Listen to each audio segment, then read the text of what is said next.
dua putranya.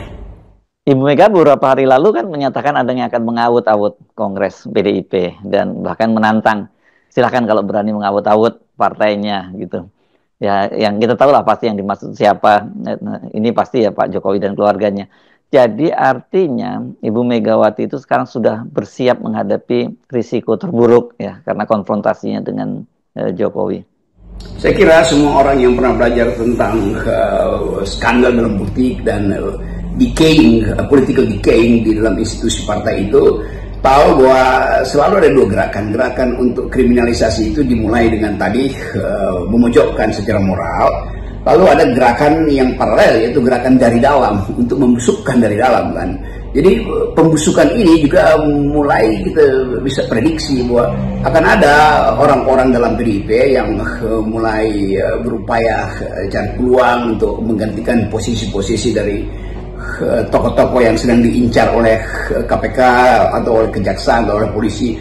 Kan semua itu juga memperlihatkan bahwa para munafikun sebetulnya juga menunggu saat PDIP melemah dan dari dalam mereka berupaya untuk mengambil alih posisi Ibu Mega. Itu yang saya kira menerangkan mengapa Ibu Mega dari awal mengatakan bahwa dia akan diaut-aut. Dan Mega tahu bahwa yang akan mengaut-aut dia adalah Jokowi. Dan Mega tahu bahwa proyek mengaut-aut itu bukan sekedar dari luar, tapi juga dari dalam tuh. Nah itu Mega menegaskan bahwa dia secara aklamasi percaya akan terpilih lagi di Kongres tahun depan.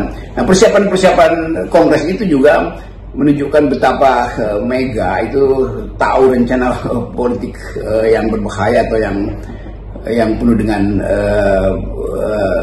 jebakan itu sedang dipasang oleh Jokowi pasti dari dalam maupun dari luar.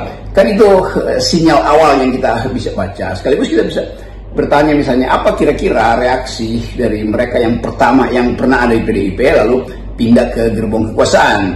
Kan banyak tokoh-tokoh PDIP, Marwarar, Budiman atau yang lain lagi yang keluar dari PDIP. Tetapi dalam peristiwa ini apakah sejarah mereka di PDIP akan diuji juga? Apakah sikap mereka terhadap Mega juga sama dengan sikap Jokowi, yaitu hendak memberantakan partai itu? Itu juga sikap yang harus diperlihatkan dari awal. Mungkin harus ada menunggu wawancara antara jurnalis atau netizen dengan tokoh-tokoh itu, Budiman atau Marwarar segala macam itu. Apa pandangan mereka kalau Ibu Mega itu dipojokkan oleh Jokowi? Dan kita lihat pemojokan itu akan berlangsung karena Presiden Jokowi bagaimanapun dia masih ada dalam lingkaran kekuasaan melalui anaknya. Itu artinya sphere of influence dia itu terhadap kepolisian, kejaksaan atau KPK masih berlangsung. Jadi kita tetap lihat faktor ini sebagai penjelas bagaimana upaya untuk membusukkan demokrasi dengan cara mengaut-autkan PDIP supaya melemah.